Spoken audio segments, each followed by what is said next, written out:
Kita senantiasa dihadapkan pada kemungkinan. Kita tidak tahu apakah besok akan terjadi hujan atau panas. Seorang pedagang tidak akan tahu apakah esok hari akan untung atau rugi. Dalam sebuah kompetisi, kita tidak akan tahu apakah akan menang ataupun kalah. Demikian dalam berusaha, kita tidak tahu apakah akan berhasil atau gagal.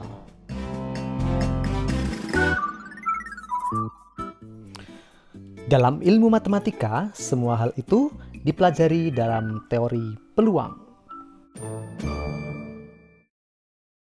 Bismillahirrahmanirrahim. Assalamualaikum warahmatullahi wabarakatuh. Pada kesempatan kali ini, Ibu akan menjelaskan teori peluang secara sederhana ya, atau teori dasar dari peluang. Yang pertama, kita lihat dulu apa itu peluang. Peluang atau kemungkinan adalah sebuah cara yang dilakukan untuk mengetahui kemungkinan yang akan terjadi. Nah, biasanya kalau di SMP itu materi peluang itu kita akan percobaannya itu seputar pelemparan mata dadu ya, mata dadu yang sisinya ada 6, atau koin ya, uang koin kan ada uang koin logam itu ada 2 sisi ya. Nah, biasanya di SMP itu kita membahasnya mata dadu dan uang logam. Ada istilah-istilah yang akan kita gunakan di dalam belajar peluang ini ya. Yang pertama, ada percobaan. Percobaan atau eksperimen, yaitu suatu kegiatan yang dapat memberikan beberapa kemungkinan. Misalnya, percobaan melempar mata dadu, percobaan melempar mata uang logam ya. Contoh melemparkan dadu, melemparkan koin, atau misalnya ada mengambil kelereng dalam suatu kotak ya. Kemudian ada lagi istilahnya ruang sampel. Ruang sampel adalah himpunan dari semua hasil yang mungkin pada suatu percobaan atau kejadian. Misalnya, pada pelemparan sebuah dadu. Kalau kita melempar sebuah dadu, maka kemungkinan yang akan muncul itu bisa saja mata dadu 1, mata dadu 2, mata dadu 3, mata dadu 4, 5, ataupun 6.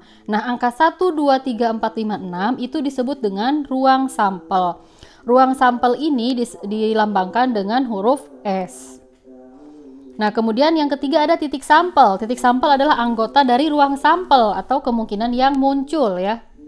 Jadi, kayak tadi misalnya di dadu itu ruang sampelnya ada angka 1, 2, 3, 4, 5, 6. Maka titik sampelnya itu berarti ada angka 1, ada angka 2, ada angka 3, ada angka 4, angka 5, dan angka 6. Jadi titik sampel itu adalah anggota yang ada dalam ruang sampel ya. Nah, sekarang bagaimana cara kita menyusun anggota ruang sampel? Nah, di sini ada 2 cara. Yang pertama, kita bisa menggunakan diagram pohon. Kemudian yang kedua, dengan menggunakan tabel. Tergantung dari tingkat kemudahannya ya. Ada yang lebih mudah menggunakannya diagram pohon, ada yang lebih mudah menggunakan tabel.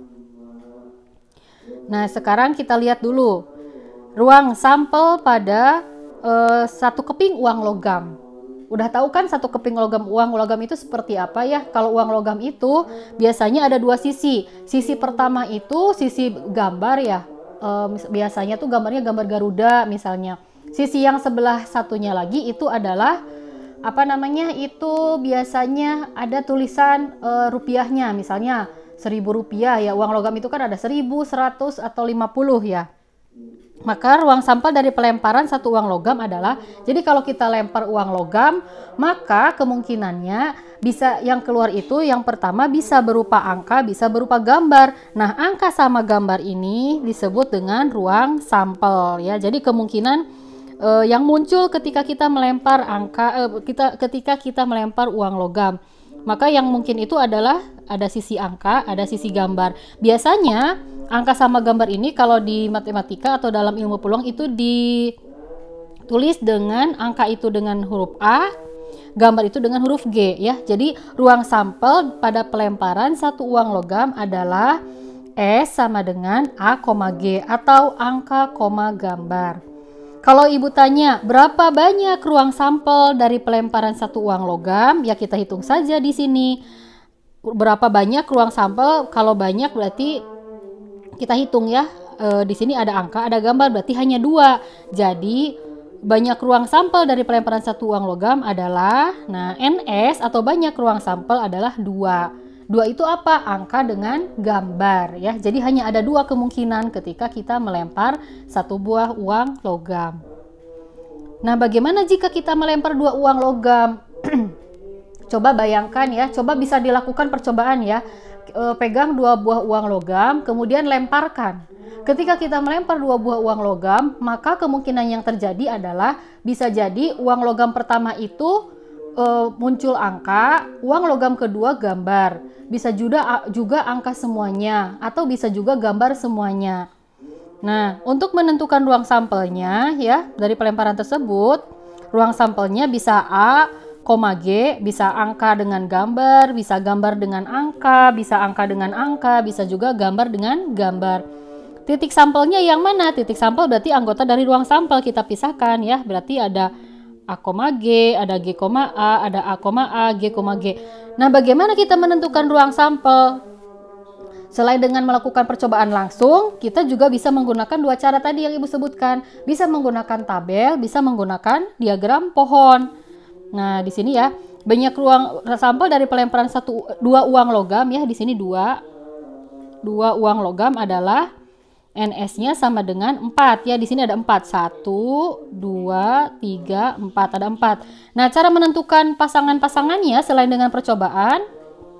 Nah, kan seperti ini ya kalau kita lempar ya.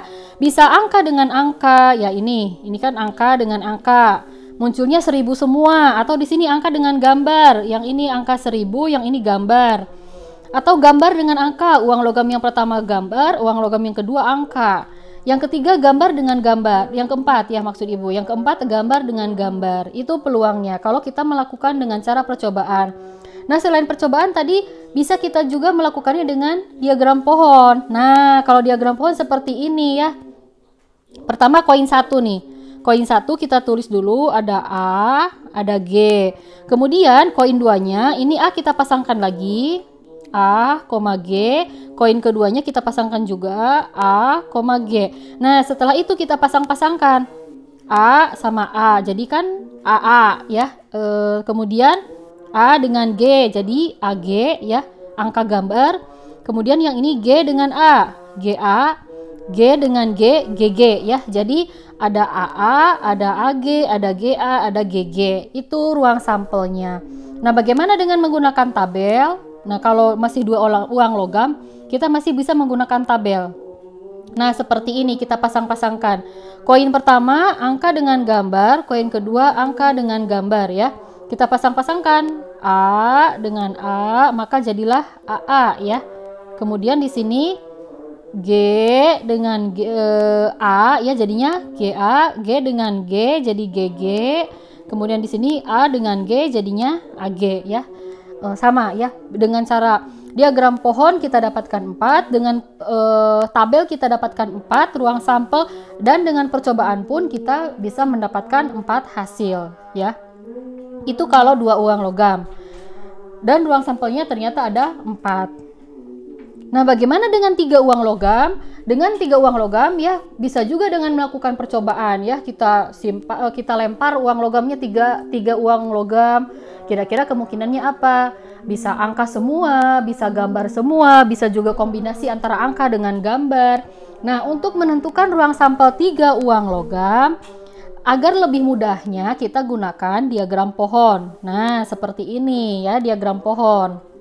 Kita tulis dulu uang logam pertama A sama G. Seperti tadi ya. Kemudian yang A ini kita pasangkan lagi A sama G. Yang G kita pasangkan lagi A sama G.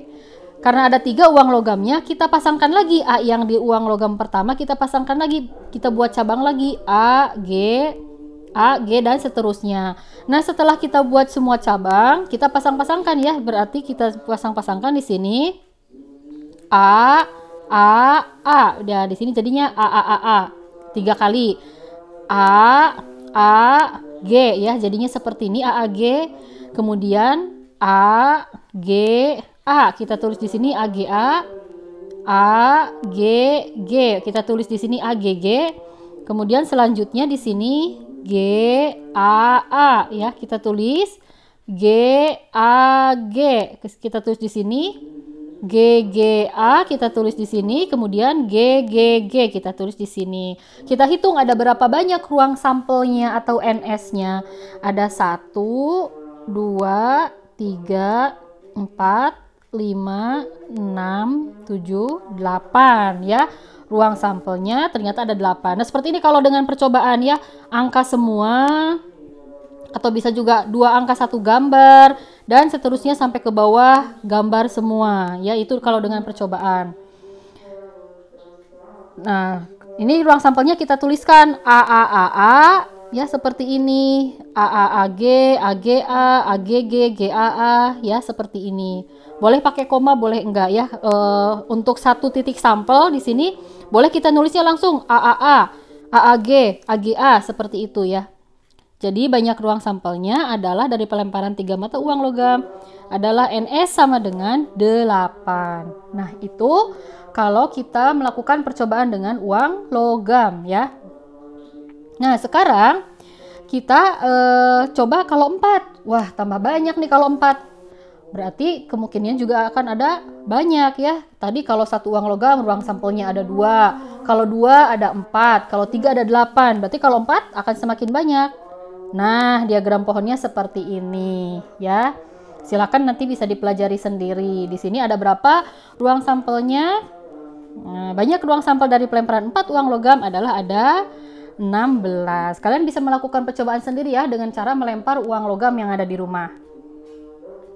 Nah, sekarang kita akan membahas dadu. Kalau tadi uang logam, sekarang dadu. Coba lihat di sini juga di gambar ibu ada dadu ya. Dadu itu biasanya sisi-sisinya ada 6. Dari mulai yang titiknya 1, titik 2, 3, 4, 5, dan 6.